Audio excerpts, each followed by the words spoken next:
भगवा लहरावो, मिलजुल के हमन संगी उत्सव मनावो।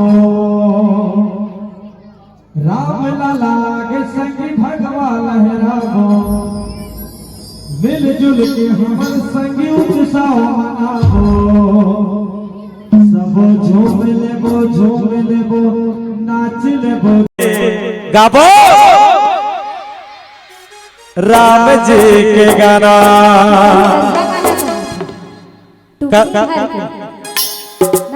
कल 22 जनवरी है और सब लोग पता है माननीय श्री नरेंद्र मोदी के अथक प्रयास से अयोध्या में राम मंदिर के हमारे राम भगवान के मंदिर के उद्घाटन होना है और सब अपन अपन घर में दीपक जला करके भगवाधारी ध्वजारोहण करके कल दीपावली मनाना है।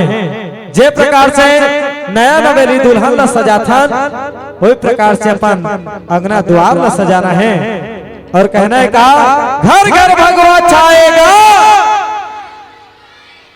और जोर से ना घर घर भगवा छाएगा। एक ही नारा एक ही नाम। बहुत बहुत धन्यवाद।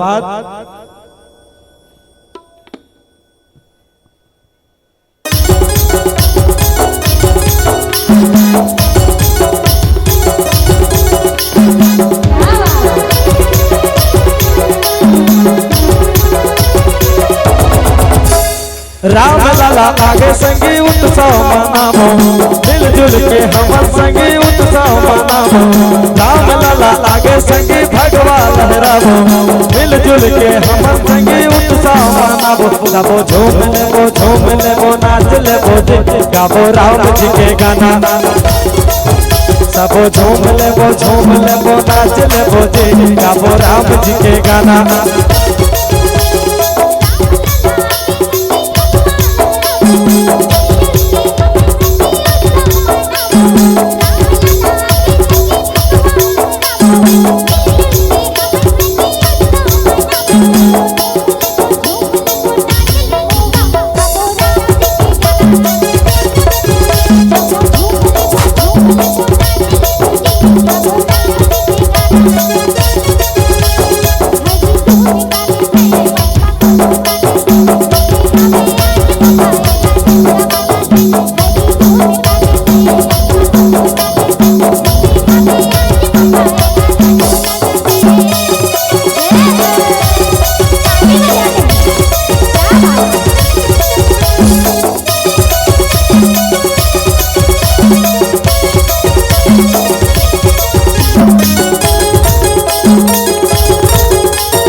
गाबो राम जी के गाना।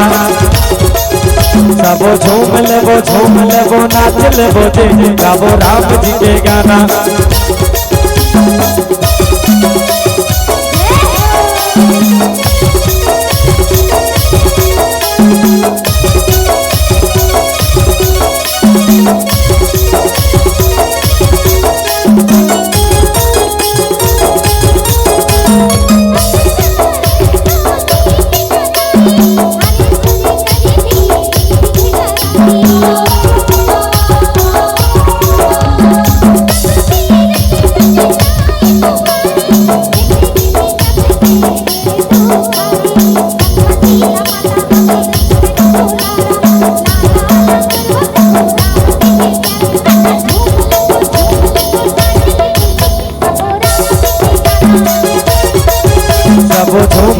झूम लेबो नाच लेबो गाबो राम जी के गाना।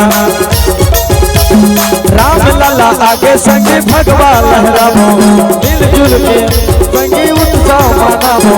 राम लाला आगे संगी उत्सव मनावो, मिलजुल के हम संगी उत्सव मनावो। झूम लेबो नाच लेबो गाबो राम जी के गाना।